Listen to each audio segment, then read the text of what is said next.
This is the podcast for small business owners and entrepreneurs who want to learn how simple ideas can lead to big wins for your business. I'm your host, Ryan DeLello, professional dancer from TV's So You Think You Can Dance, turned entrepreneur and business owner. I'm on a quest to discover the most creative ideas that have made all the difference for successful businesses. This is the Idea Wins podcast. All right, guys, welcome back to the podcast. Today we have Sean Butler, the CEO of Relevant Business Development. After 12 years helping to grow other people's ad agencies, Sean sold his second digital marketing company in 2015 and was surprised at how much money his service business was worth to the right buyer.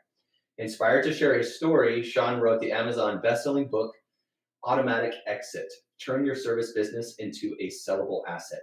Today, Sean is a business advisor in exit planning and value creation who's helped over 200 service business owners know the real value of what they built, and he's helped them grow, scale, and prepare to sell their businesses. Sean, good to have you, bud. Thank you. Glad to be here, Ryan. Well, let's dive into what brought you to this point. Tell us about your company. Tell us about the book. Brag about yourself a little bit. Yeah, happy to do it. I am overly educated. I'll start with a confession. I have 2 master's degrees. I have an MBA and an MS in marketing. With 2 degrees under my belt, I had 3 years of work experience and 2 masters. I finally felt that the right people had said, Sean, you know enough to go out and work. Go get a job. Go do something. Mm-hmm. And with all this knowledge and information you gained here in the ivory tower of academia. So I went to work. I spent 9 years in ad agency. And I love ad agency. I love ad agency people. I was at 4 different ad agencies over the course of that time. And I got to see the inner workings of ad agency. And like I said, I love it. I love that industry. I think it's amazing. I'm going to talk. I mean, I worked with some of the best businesses there are to work with. I had T-Mobile as a client, Toyota as a client, a couple of automotive dealerships as clients, which I love. You know, call me sick and twisted, but I really loved working with those car dealerships because they were willing to try every one of my, harebrained ideas because they need a new promotion. They need something else to run this month. How are we going to sell more cars, in February? Are we going to sell more cars in May? And they need a new idea in place for June and July. So they were really flexible and fun to work with. I also worked with Subway or Doctors Associates. I worked with the Utah Jazz. It's been an amazing ride, but I had this sneaking suspicion throughout that I could do this better. And so in 2013, with a couple of partners who I don't want to neglect mentioning that I had those partners with me, we built our own agency. And within a couple of years, we'd grown it to a good sized business. We were billing about 250K a month. And the part you already shared is that we sold that. That was my second do-it-yourself built by, that I built digital marketing agency. The first I sold is the book of business, meaning it just was kind of acquired. I was an acqui-hire, if you guys all know that term, that I just brought that book in with me to my to the company. This time we wanted to do it differently, but we did not do it. We didn't do it better, if I can just say it that way. We were given a very tight timeline because one of the partners was accepted to business school and told us in 9 months, I'm leaving to go get my MBA, which I acknowledge and support. I'm a big fan of education, so I couldn't hypocritically tell him, you know what, you should stay here and do this instead. But he was the one that really pushed and said, let's sell this business. And so we hired a broker, we hired some consultants. We went very fast, breakneck speed, really. To tell the truth of this, was a painful, fast-moving, hard experience, and we sold that agency in less than 9 months. Wow! For an undisclosed mid-7-figure amount in a private sale, and it was a learning experience, to say the least. Oh yeah. And so we finished that, and I turned to my wife. I gave her a big high five. We had just had our 4th child, and I said, we did it. We're free to do what we want. live where we want. I can run the companies I want. What do we want to go do now? Which I think led into me having to write a book. So Yes, that was an incredible background and really the American dream. I mean, you worked your butt off, it paid off, and now you can do what you want to do. And there's a lot of business owners and entrepreneurs who are going to watch this and listen to this and really resonate with you. They're going to be in one of those stages. So yeah, tell us about Relevant. Tell us about the book. Maybe let's start with Relevant. sure. Well, Relevant is my consulting firm. And what we do is we meet people who have been where I've been and want to go where I got, which is they want to grow, scale, or sell their agency. So these are people who own service businesses. Mm-hmm. And I started it, almost accidentally, just taking on a couple of clients, but we've grown it to where I've worked with now 200, more than 200. I just added my 220 something, I've lost count, client yesterday to our roster.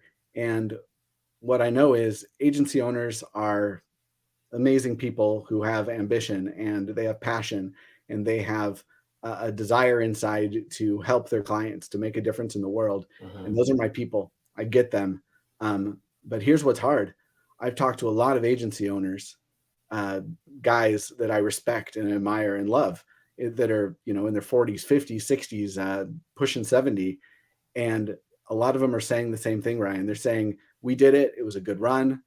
I made a lot of money. I supported my family. I put my kids through college, but I'm done now. I'm tired out. And I'll tell you what you already know, which is COVID wore a lot of these guys out. Mm-hmm. The COVID was hard for agencies. Small and inside agencies were the ones who suffered. If you own Peloton, or Amazon, or Costco, or whoever else did really well, Netflix did really well during COVID. Who didn't do really well was, guys like my clients, mm-hmm. and the people who were trying to run small businesses. Yep. A lot of them shut down their office space. A lot of them, didn't leave the house for a few years. They certainly went through with some hard times with getting new clients. And I lived that with them. And what breaks my heart is to see some of those guys and hear these stories of just shutting up, closing up shop, shutting down the window, what they call taking down their shingle, and just saying I had a good run, and not appreciating the value in the asset they created. It's a classic dilemma, if I can just share this, of not seeing the forest for the trees. You're in the business, so you don't realize the asset you've built. Yeah. So over the last 5 years, I've told my selling of the agency story and my motivational, a version of the story I'm telling you now, 1,000+ times. I really can't gauge how many times I've shared this story. And finally, a member of my team said, you should probably just write that down. I said, okay. And in 3 weeks, I wrote a book. I mean, it's not Harry Potter length or anything, but it's a book. And it tells my story, and it tells not only what happened to me and what we learned from it, but it tells the 10-step process that we walked our clients through for the last 5 years to get them to the point where they can sell their service-based agency for more than it's worth. For more than they realized it was worth, for more than they ever expected it to be worth. And you heard in my bio, I carefully wrote down thank you that I said how much your business is worth to the right buyer, because there's a strategic buyer who's going to see your business and get it, that it'll be a match for them. It's the same way a piece of land can sit empty across, the street, and to one person it's worth, a $500,000. To somebody else is worth 20 million, because they're going to develop it into an office complex or a strip mall or whatever the potential they see for it. That's what we really have done for businesses. This is huge. This is huge. I mean, obviously, what the podcast is all about, right? Small ideas that lead to big impacts, big wins. This is huge for somebody who's spent their life building a business, or many, many years building a business. This is a game changer, to be able to really understand before you go and try to exit, to understand how much it's actually worth and to find the right buyer, because you have one shot at that, right? You do it once, right? And most of us only do it once, which is hard. The brokers play this game. They do a dozen deals a week. Sure. So you're really outmatched as soon as you get into the buyer seller game. I think it's like trying to buy real estate against realtors and investors. It's the same game, but you've built something, and it's typically the work of your lifetime. And unless you're a Right. serial entrepreneur, a serial business builder and seller, you're exactly right. You get one go at it. And Mhm. what I want to do is be able to teach and share what I learned so that you know what not to do, first and foremost, Right. what you can do differently, what you can do right. And I share that. The book is called Automatic Exit: Turn Your Service Business into a Sellable Asset. And that title and subtitle for me really changed it to what we do for our clients, which is Mhm. you take these 10 steps and you automatically have built a business that's going to run without you, that's going to de-risk against the or the buyer concerns. It's going to increase the value and the multiplier, which is a key piece of this, because so many people I talk to say, I think I know what my business is worth. You know what they tell me? 3x EBITDA, right? They think Right. it's worth about 1 to 2 times annual earnings or top line Mhm. revenue. And they are, in most cases, they are so wrong that with a few changes to what they're doing, and I'm not trying to be ambivalent or ambiguous and mysterious here. I'm not being coy. I'm happy to go into what some of those changes are, but with a few changes that are really things you should be doing anyway, to put it bluntly, Yeah. you can turn your business into a sellable asset that is going to have immense value and a nice strong 3x, 4x, 5x. Mhm. We're working on a deal that's a 7x multiplier Wow. right now that I'd love to have as a case study. Hopefully, in a short period of time, I turn Mhm. around and post that case study because we closed that deal. But as you know, some of these deals are multi-year, Oh yeah. long-term projects that I'm happy to be shoulder to shoulder with some of these awesome Mhm. business owners in the agency world and watch them turn their hard-earned blood, sweat, tears, sacrifices into these assets Mhm. that are going to change their lives, not just their lives, but in some of these cases where you're seeing it turn into 7, 8, 12, $15 million in Mhm. sales, that's multi-generational. That's legacy wealth. It's life changing. Um, Yes. let's dive into, since my next question is going to be, what's your best small idea for big business wins? Let's just mold that into what is something that a company can do, since you just mentioned. What's one of the things that they can do to start that process, to start to change things now to increase the value of their business? I love that. I'm going to say I'm going to start with a negative and give you the opposite of what you just asked for, which is Okay. what should the company stop doing? And the answer is stop being irrelevant. Stop being boring. A forgettable business doing run of the mill work at a mid level price point isn't changing the world, isn't doing anything. It's not Mhm. exciting to your team. It's not exciting to your employees. It's not exciting to your partners. And it's certainly not exciting to your customers. And Love that. it makes business hard. It makes marketing nearly impossible. And it's zero fun for anybody. If I Mhm. can't stress that enough, just stop being irrelevant. And then I can go into what irrelevant means. But when I built this consulting firm, I said, I really want to set out to do the opposite of what I see. And Mhm. Brian, what I see is boring, spammy, irrelevant, in shotgun approached marketing, just Mhm. going out to people and doing it badly and forgettable and badly. Did I say there are people doing it badly? There are people doing it badly. And You're it's the not, guy that, like, every radio commercial that comes on, or billboard or TV commercial, you always have something to say. Do you say stuff to your wife like, "Oh, like da, da, da, that should be done this way"? I say it about TV series, I Yeah. say it about podcasts. Yeah, I'm a lot of fun at parties. Um, I have strong opinions on how this should go, and I get a chance to guest lecture. I get to Yeah. teach at a couple of. I live down here by UNC Chapel Hill by Duke. I speak at a few different colleges and share these opinions because it's really a movement that Mhm. I feel like I'm leading. It's a crusade that I'm on to just tell these small. So the future of business is the small and mid-sized business owner. It's Mhm. not more Jeff Bezos and Elon Musk activity. Yeah. Those aren't what's making an impact at the local level. Yeah. Um, the people who are changing the world right now are the small business ideas, which ironically if I tell you that, you have to point out to me, Sean, think about it. Jeff Bezos started out as a small business owner. Amazon was an idea in a garage. Yep. Elon Musk started out, just putting together an email tool. These guys started out that way. So they're not the enemy. They're every bit the ideal that we should be striving The for, example.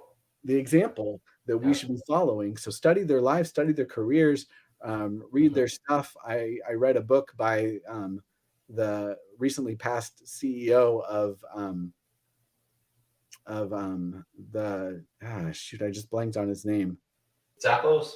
On Zappos, thank you. Yeah, I recently read the book from Zappos about putting customers first, and I just was so inspired by the way he looks at his customer as a partner in the business, and he trusts them. And it's so different from the classic, the customer's the king, the customer is always right, to saying the customer's a partner in this business with you. So again, very exciting, very meaningful stuff to me. So when I looked at what I wanted to call my company, I just wanted to say the opposite of the spammy, irrelevant stuff. Let's just be relevant marketing. If you're putting the right message, and forgive me, all of you that have taken marketing 101 at any point in your life, putting the right message in front of the right person at the right time. If they care about what you're saying, it's relevant to them.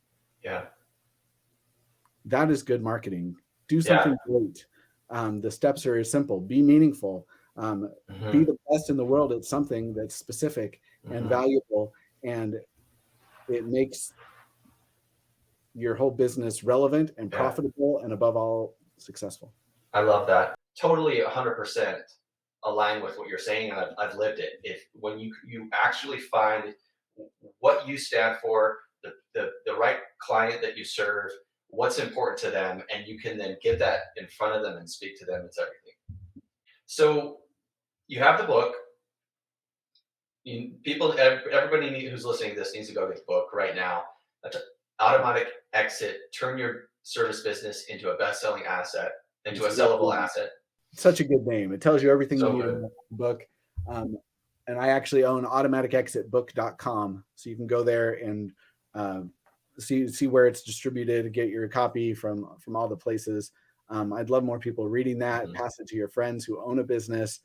Service businesses are just neglected. Everybody knows they can sell their construction business because you have all these tangible assets. You've got PP&E. It has value on the books. It's depreciated value, but it has book value. What people forget is your service business has value too. The relationships, the processes, the SOPs, the people you've trained inside of your organization, beyond just your book of business, that all have incredible value to the right buyers. Amazing. Now, I know a lot of people are going to want to work with you personally. So where do they go to do that? Sure. I'm easy to find. I own Relevant for Agencies, either FOR or the number 4, relevantforagencies.com is my main website. I have a few other businesses that I've partnered in or that I've invested in that work. Relevantbusinessdevelopment.com is my done with you service to help grow and scale that business.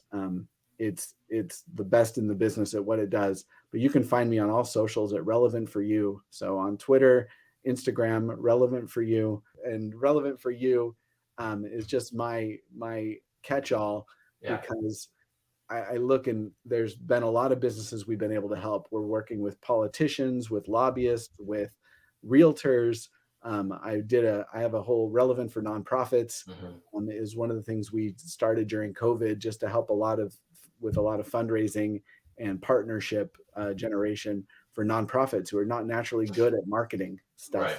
The stuff that good marketers do naturally without too much effort is a far reach that I saw as a strong need in the not-for-profit industry or vertical. So, I've built some of those. Those are the places you can find me. You can email me at sean@relevantforagencies.com. I answer all my own email. I am so excited because obviously this is what we're all about at Idea Wins, is what small things can you do? And it's not necessarily always small, but it's a simple idea, but that will make the biggest impact. And that's what you're all about. So I can't wait for people to read your book. I can't wait for people to work with you so that you can do that for them. You can help them to make those simple changes that will make a huge impact on their value. And that's essentially what we're trying to do here. Anyone who's building a business, you're trying to build value, but provide value. And as you provide value to your ideal customer, you are building value. And I'm excited for people to learn about the specific strategies that you talk about in your book and that you do for your clients. Yeah, no, I agree. And I love how many times we've said value on this call because it's the most important thing. 100%. Well, I think we're about out of time. Appreciate you, Sean. And anything else you want to leave with us? Actually, well, I have one more question just for fun. Sure. So if you had to pick any business superpower, what would it be? It's a business superpower. It would also be great for fighting crime. It would be great for everything else. The superpower that I'm most fascinated with would be the ability to stop time. You know, like how Ferris Bueller could just kind of pause the moment, or they did this gimmick a lot in the original series of Saved by the Bell. Mm-hmm. And suddenly everybody was frozen and Zach would turn to the camera. I look at that and just think that would be the most perfect superpower because you would win every fight. You'd wrap up better than the Flash with super speed. Oh yeah. Better than super strength. You just wrap up the criminal or put handcuffs on him while he's frozen in time. Then you go back and you get to get all your work done. You get to get ahead of the books you're trying to read. You can catch up on your Netflix series, and then you can still spend time with your wife and kids. It's a good one, man. I think you take the cake with that one. Yeah, I'm surprised they have not written that, but I feel like it's got to be like Superman's power. If somebody really had the ability to stop time, you'd need a powerful kryptonite to bring him down and keep him humble. Well, if you figure out how to do that, you got to come back on the podcast, share it with us. You'll be the first person I tell, Ryan. Awesome. All right, brother. Nice to meet you. Thanks for being on our podcast today. And just again, for everybody, we'll put those links to Sean's website, to the book, and to social media in the podcast notes. I love what you're doing. Keep up the great work. Thanks, brother. All right, everybody, have a good day. Thanks for listening. If you're looking for tools or resources to grow, optimize, and save money for your business, or if you have questions about today's podcast or a previous episode, go to ideawins.com. We believe every idea counts, and a small, simple idea might be the only thing holding you back from a big win for your business. Don't forget to subscribe to the podcast in your favorite podcast app so you never miss an episode. And as always, thanks for sharing Idea Wins with your friends. I'll see you next time.